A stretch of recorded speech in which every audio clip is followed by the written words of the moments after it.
जो ब्रोकरेज के हिसाब से बहुत इंपॉर्टेंट है, वो भी आपके सामने रखना चाहते हैं। और एक्चुअली वो बीट जो है वो सृष्टि की ही है, वो है ऑटोज़।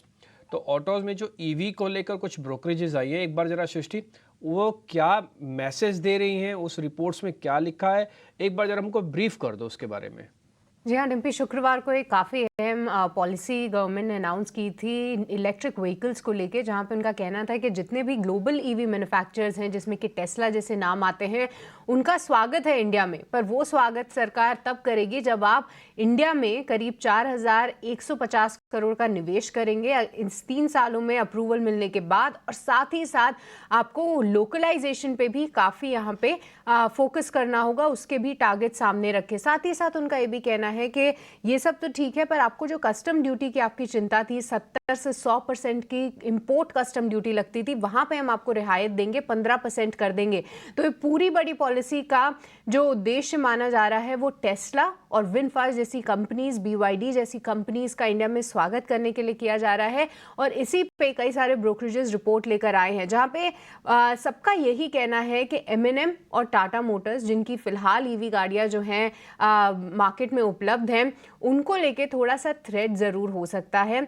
नियर टर्म इम्पैक्ट जो है वो फिलहाल नहीं देख रहे हैं, पर हाँ, लॉन्ग टर्म में कंपटीशन के लिए तैयार हो जाइए। एक एक करके बता दे तो देखिए, इलारा का कहना है कि कंपटीशन तो बढ़ेगा, पर जो ईवी का मल्टीपल वो लोग इंजॉय करते थे, क्योंकि टाटा मोटर्स लीडर था, तो उसको वहां पे काफी वैल्यूएशन का एक सपोर्ट मिलता था, क्योंकि वो लीडर था ईवी में, तो वो थोड़ा सा शायद श्रिंक हो जाए।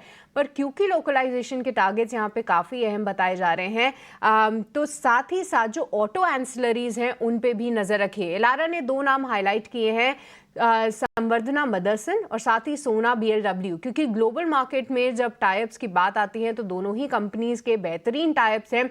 और इंडिया में जब ये ग्लोबल ईवी मैन्युफैक्चरर्स एक्सपैंड करने की कोशिश करेंगे तो शायद इन्हीं कंपनीज को फायदा होगा, जो कि पहले से ऐसे कॉन्ट्रैक्ट्स निभाती आ रही हैं। साथ ही साथ उनका कहना है कि ऊनो मिंडा भी एक बेनिफिशियरी हो सकता है। वहीं मैक्वेरी का कहना है कि यहाँ थ्रेट तो जरूर है, टाटा मोटर्स में आने वाले 12 से 18 महीने में कोई चिंता नहीं है, पर M&M किस तरीके की प्राइसिंग डिसाइड करता है वो काफी अहम होगा, क्योंकि जितनी भी ये इंपोर्ट ड्यूटी पे रियायत दी जाएगी वो 28 लाख से जो ज्यादा की गाड़ियां इंपोर्ट होती हैं उस पे दी जाएगी। तो M&M की प्राइसिंग काफी इंपॉर्टेंट रहेगी देखना। कोटक का भी ये कहना है कि कंपटीशन के लिए तैयार हो जाइए। और आखिरी में इन्वेस्टिक का कहना है कि टाटा मोटर्स और M&M तो ठीक है, कंपटीशन रहेगा, पर M&M क्योंकि वो एक लेट एंट्रेंट है, वो किस तरीके की स्ट्रैटेजी लाता है, क्योंकि FY25 में मारुति की तरफ से भी जो है एक ईवी गाड़ी आने की तैयारी में है, तो उसके लिए भी कंपटीशन जो है बढ़ता हुआ दिखेगा। तो सभी का मानना है कि कंपटीशन के लिए तैयार हो जाइए, वहां पे थोड़ी दिक्कतें रह सकती हैं, पर ऑटो एंसिलरी स्टॉक्स पे भी आप नजर रखिए। तो ये थी ब्रोकरेजेस की रिपोर्ट पूरी ईवी स्पेस पे। पर अब हमारे एक्सपर्ट्स से भी समझते हैं कि उनका क्या नज़रिया है, और कोई ऐसे स्टॉक्स हैं जो कि उनके रडार पे हैं। और हमारे साथ अब गौरांग शाह भी जुड़ चुके हैं।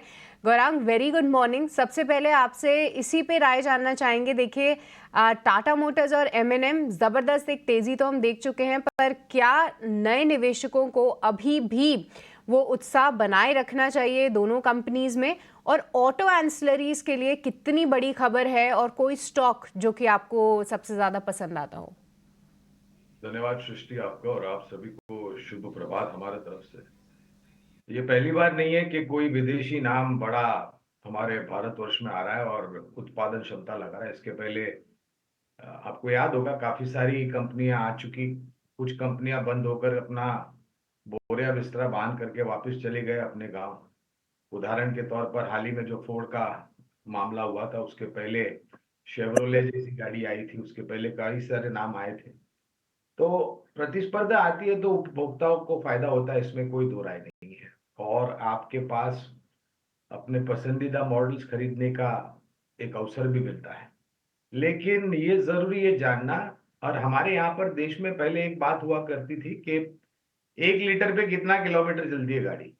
लेकिन आज वो परिवर्तन ये हुआ है कि भाई अगर कुछ दुर्घटना हो जाती है तो कितना सुरक्षित जो वाहन में लोग बैठे हुए हैं प्रवासी उनको रखते हैं। तो ये बहुत बड़ा परिवर्तन है। मुझे नहीं लग रहा है कि बहुत बड़ा चिंता का कारण होगा। हाँ बिल्कुल, प्रतिस्पर्धा आएगी तो थोड़ा असर पड़ेगा, लेकिन ऐसा नहीं है कि इनका मार्केट शेयर बिल्कुल ही कम हो जाएगा। हमारी पसंदीदा वाहन उत्पादन करने वाली कंपनियों में, चौपहिया वाहनों में टाटा मोटर, एम&एम, मारुति काफी लंबे समय से रही है और आज के तारीख में भी है। टाटा मोटर तो मेरे ख्याल से डिम्पी भाई को याद होगा, 300 के नीचे के स्तर से हमने कवायद की थी निवेश करने के लिए, आज के तारीख में भी है।